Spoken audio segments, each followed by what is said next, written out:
Hola de nuevo. Qué bueno que estás de regreso. Vamos a continuar con el mensaje que Dios tiene para ti. Así que toma tu Biblia y prepárate para escuchar algo que cambiará tu vida.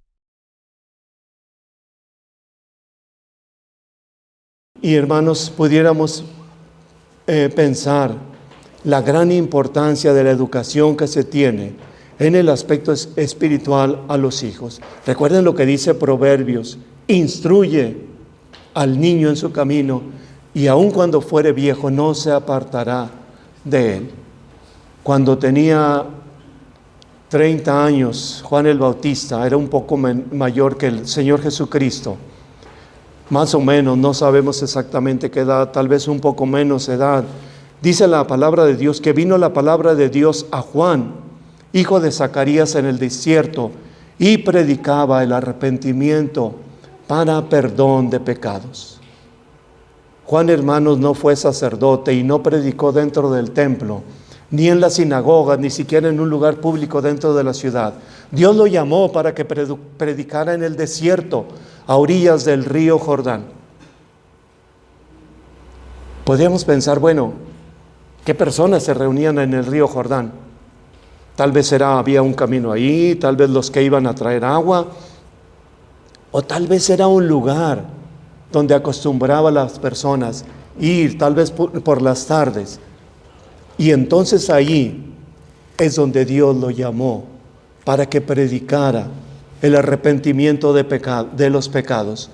Fue ahí, con esas personas que asistían a ese lugar, en donde Juan predicó. Es el Señor, hermanos, el que nos lleva a un lugar o a otro. Es el Señor el que nos indica en dónde debemos servirle, en dónde debemos hablar, dónde debemos predicar. Y no estoy diciendo que habrá lugares en donde no demos testimonio, no prediquemos, no. Pero el Señor tiene un lugar para cada uno de nosotros y nos ha llamado a ese lugar, y es donde habremos de servir y consagrar nuestra vida. Juan pudo haber dicho: yo quiero ir y ser sacerdote y predicar en el templo de Jerusalén. No, esa era la voluntad de Dios. Dios lo llamó a aquel lugar y allí sirvió al Señor. Y ahí el Señor bendijo su ministerio, porque era la voluntad de Dios. Y hermanos, en ese ministerio que realizó Juan, de predicar, de preparar a la gente para la venida de nuestro Señor Jesucristo, dice la Biblia que algunos le preguntaban después del arrepentimiento y de ser bautizados: ¿qué vamos a hacer ahora? Y entonces Juan les decía: deben ustedes servir al Señor a través de las personas, ayudando a los necesitados, compartiendo lo que Dios les ha dado. No solamente en el aspecto material, sino en el aspecto espiritual. Dice la Biblia que venían publicanos y le preguntaban: ¿qué vamos a hacer? Y Juan el Bautista, recuerden que los publicanos eran los que cobraban los impuestos a los judíos y los entregaban a los romanos, y no eran personas bien recibidas, bien aceptadas. Y Juan les decía: no exijan más de lo que deben cobrar, sean honestos y sean justos en su trabajo. Y unos más que venían con Juan eran los soldados, y que preguntaban: ¿qué haremos? Y Juan el Bautista les decía: no extorsionen, no calumnien, no ambicionen cosas materiales, para que no se corrompan, estén conformes con su salario. Amados hermanos, siempre el arrepentimiento, el consagrar nuestra vida al Señor, siempre nos debe llevar a servir en la obra del Señor. No es solamente el conocimiento, no solamente es la consagración moral, espiritual, sino ¿qué haremos, Señor? ¿Qué quieres que yo haga? ¿Qué quieres en que te sirva? Y Juan les indicaba. Y hermanos, algunos pensaban que Él era el Cristo, y creían que era el Cristo, y pensaban que era el Cristo. Pues véanme, sí, no me ven como predico, no me ven. Y se pudo haber llenado de orgullo Juan y pensar que él era, o aparentar, o hacer creer a las personas Sí, no quería decirlo, pero como a veces mucha gente cae en esa idolatría, en esa egolatría, y piensan que por ellos hay un logro, que por ellos esto, que por ellos lo otro, y no es así. Juan dijo: no soy yo digno ni siquiera de desatar la correa de su calzado. Ni siquiera soy digno. Yo no soy, dijo Juan el Bautista. Viene uno que es más poderoso que yo. Yo los bautizo en agua, pero Él los bautizará en el Espíritu Santo. Amados hermanos, Cristo Jesús vino hasta Juan para ser bautizado, y cuando Jesús llegó al Jordán, Juan inmediatamente se le oponía y decía: yo necesito ser bautizados por ti, y tú vienes a que yo te bautice. Y el Señor Jesús le dijo: deja que así debemos cumplir, debemos dar ejemplo, debemos mostrar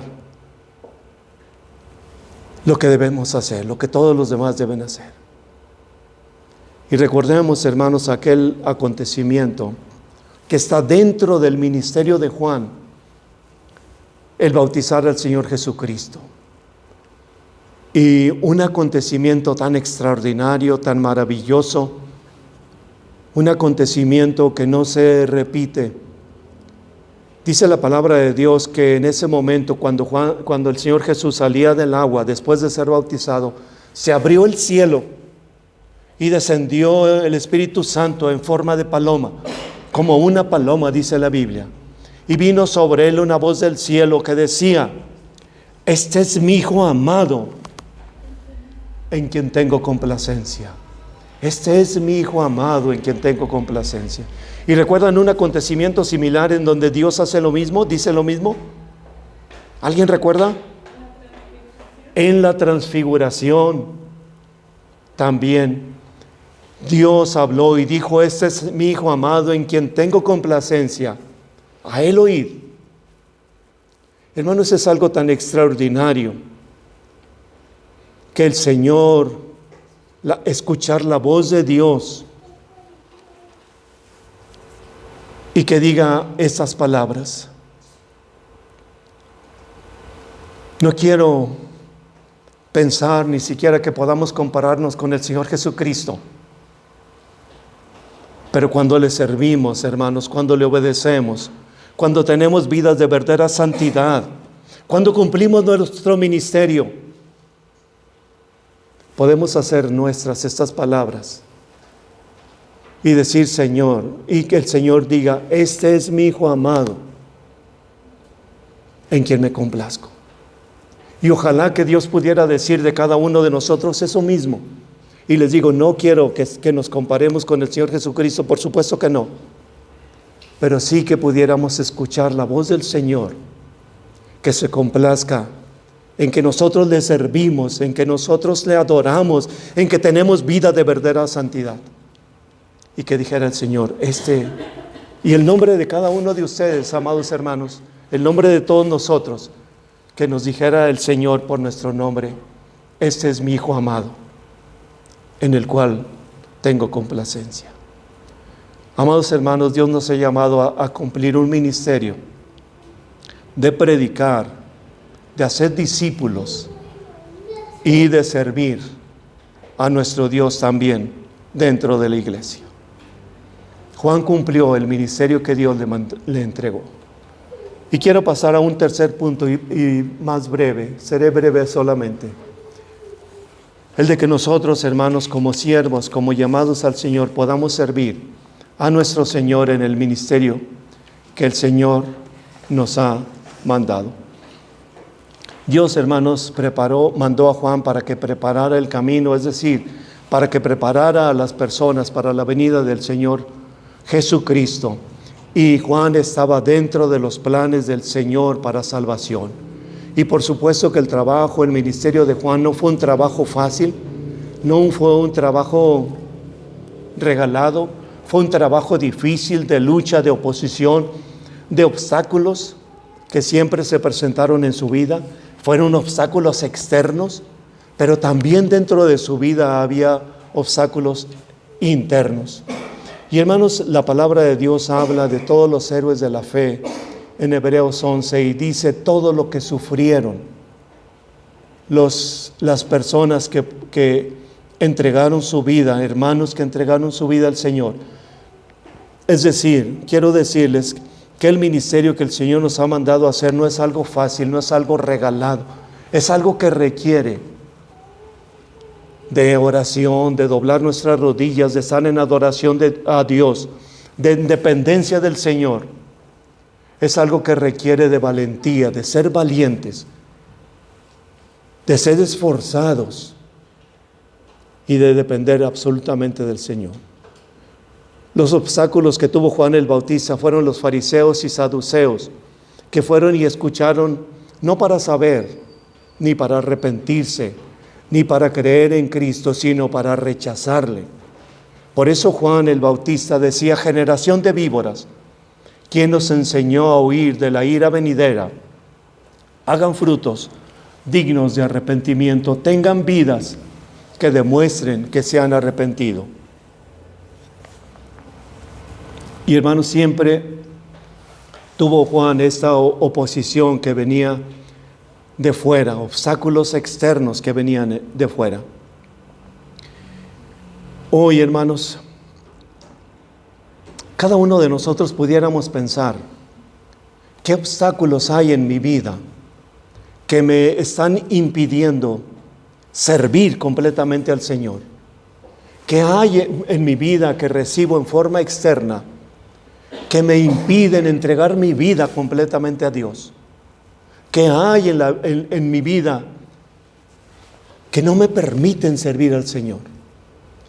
Y hermanos, permítanme mencionar solamente 2 aspectos, pero cada uno de nosotros pudiéramos tener en nuestra vida algo que estorba nuestra vida. Y yo quiero mencionar solamente sobre las redes sociales, el celular, el uso del celular, que alejan, separan a los hijos de los papás, que llenan el pensamiento y el sentimiento de cosas externas que no edifican.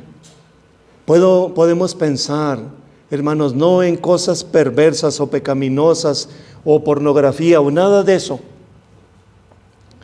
pero en muchas cosas que hay dentro del celular que nos roban el tiempo para nuestra familia, que nos roban el tiempo para estar en oración, que nos roban el tiempo para estar meditando en la palabra de Dios.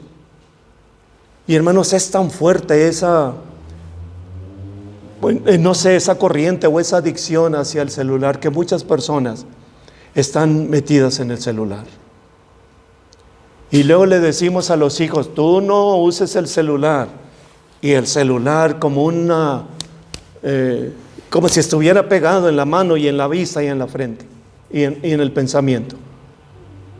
Pero tú no lo hagas, hijito. Los hijos no hacen lo que les decimos, hacen lo que hacemos nosotros, nos imitan. Y aunque no les digamos que hagan lo que nosotros hacemos, ellos lo hacen. Entonces, amados hermanos, no quiero pensar en cosas malas en el celular o en la computadora, simplemente en que nos roban el tiempo de adoración a nuestro Dios. Roban el tiempo de nuestra comunión familiar, con nuestra esposa, con nuestros hijos. Nos roban el tiempo y estamos presentes pero ausentes por estar en el celular. Y escuché una vez un predicador, un comentario, o leí un comentario, no recuerdo, ya hace mucho tiempo, que decía: si el celular fuera nuestra Biblia, todo el día estuviéramos leyendo la Biblia, todo el día estuviéramos consultando lo que dice la palabra de Dios, todo el día estuviéramos con la palabra de Dios en la mente, en el corazón, en la vista, en la mano, hasta muy altas horas de la noche estaríamos meditando en la palabra de Dios, como mucha gente lo hace en el celular. Ojalá, hermanos, que pudiéramos sustituir. Yo no digo que ustedes lo hagan, pero es un obstáculo, a veces es una tentación caer en estar solamente con el celular. Y un aspecto más que quiero mencionar. Hermanos, lo que voy a decir no es para juzgar, ni para señalar a las personas que viven en esa situación, solamente para reflexionar nosotros. En nuestros días se ha cundido por todas partes una forma de degradación sexual, y personas van por un camino equivocado, no el que menciona la palabra de Dios sobre este aspecto. Y todo lo que se llama LGBTI, todas esas cosas que son pecaminosas y que son otra cosa, no es otra cosa más que el engaño de Satanás. Que piensan que tendrán una satisfacción, o piensan que tendrán algo bueno, algo sublime, algo, o hacer lo que ellos quieren. Y solamente es un engaño del diablo. Solamente es un engaño de Satanás, hermanos. Porque, ¿cuáles son las consecuencias de eso? Creo que es en junio, no sé exactamente, si es en junio, cuando le llaman del orgullo, o que le llamaron del orgullo gay. Y saben que personas, insisto, no estoy haciendo un juicio contra ellos, porque ellos también merecen la misericordia de Dios, y también Cristo murió por ellos, y también merecen que les llevemos el evangelio. Pero cuando hacían marchas y gritaban protestas y decían que se les dieran beneficios y ¿qué más pedían? Se me fue la palabra. Todas esas cosas que a veces no son derechos, que a veces son obligaciones.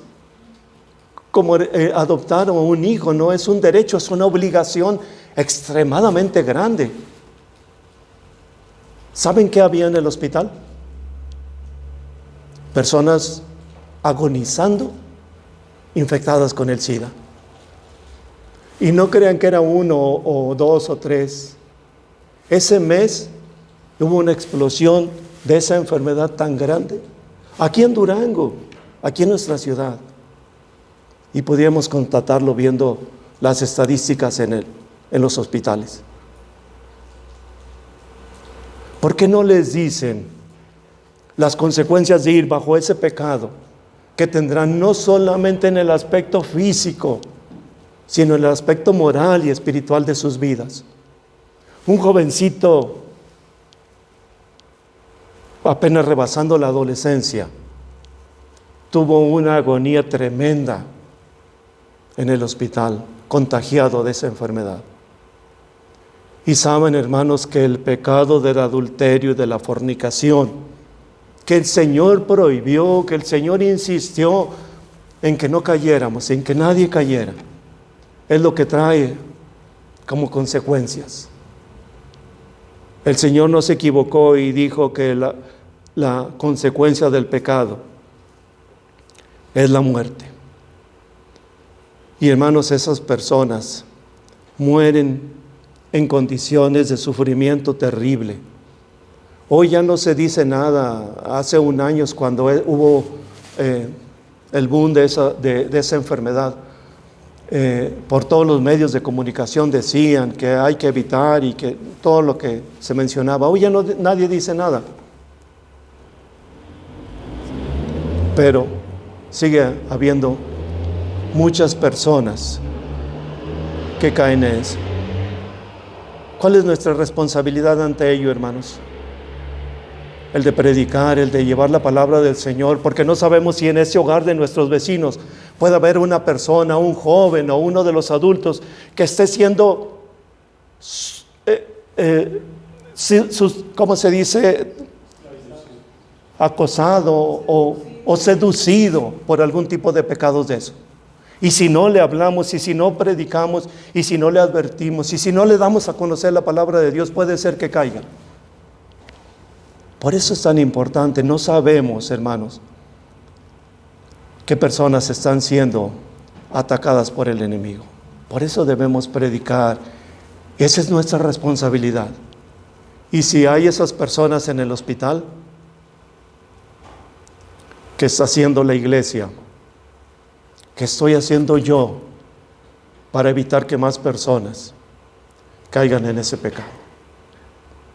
Amados hermanos, los que tienen hijos pequeños, los que tienen nietos, los que tienen sobrinos, los que tenemos, ¿qué ejemplo debemos darle de una vida de verdadera santidad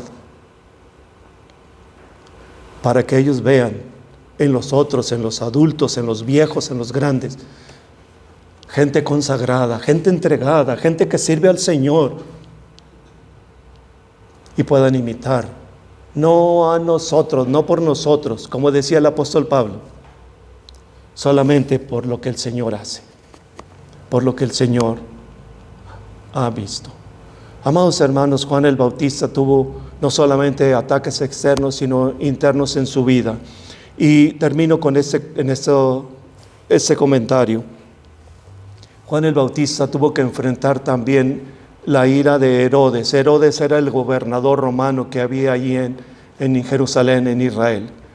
Y Juan, con toda valentía, encaró a Herodes y le dijo: no te es lícito tener esa mujer, porque esa mujer tú se la robaste a tu hermano, es la mujer de tu hermano, no te es lícito tenerla. Con toda valentía, su índice de fuego le mencionó su pecado. ¿Qué fue la reacción de aquella mujer llamada Herodías? Pues estaba enojada, estaba molesta, estaba incómoda por lo que Juan le decía. Entonces, en una ocasión, cuando Herodes estaba en una fiesta con sus amigos, alcoholizándose, mandó Herodías a su hija, una jovencita. No menciona la Biblia más detalles, pero fue y danzó frente a ese grupo de hombres alcoholizados. Quizás con poca ropa, no sabemos. Con movimientos, no sabemos. Pero entonces Herodes, por el alcohol y por lo que estaba viendo, ¿qué quieres?, le dijo a la joven. Y ella, instruida por su madre, le dijo: dame la cabeza de Juan el Bautista en una charola.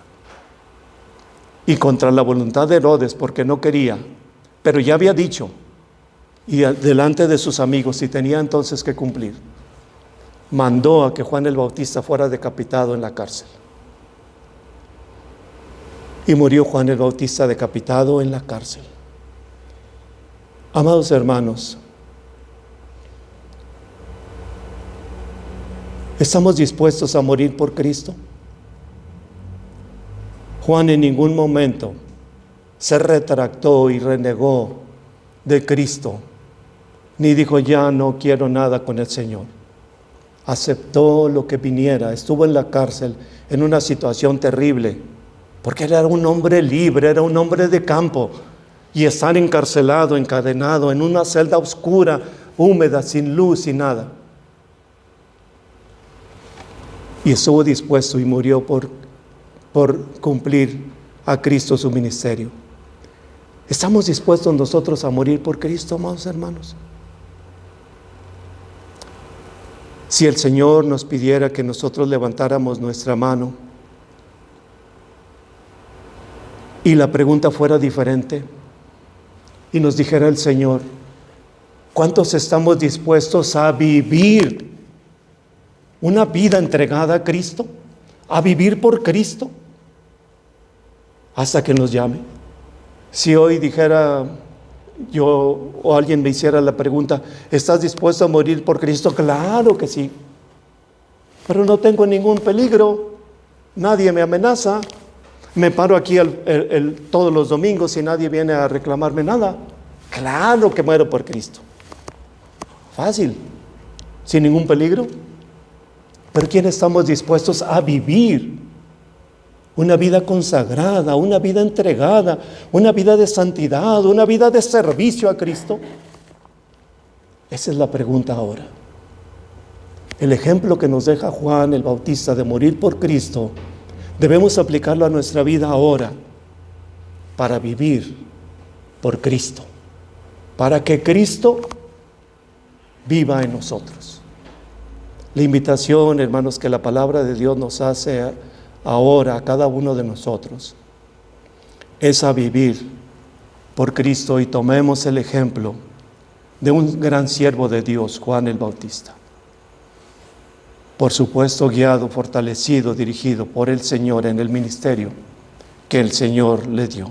Y termino, hermanos, haciendo el llamado, la invitación a que si alguien que nos ve a distancia o que nos ve al reproducir la predicación, no ha creído en Cristo, no le ha recibido.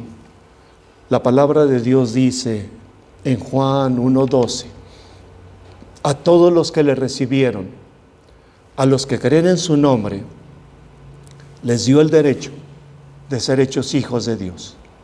Por eso la invitación a creer en Cristo está presente. Si alguien no ha creído en Cristo, invítelo, recíbalo en su vida, en su corazón. Y hermanos, la invitación que el Señor nos hace esta mañana a todos nosotros es a que sirvamos a Cristo.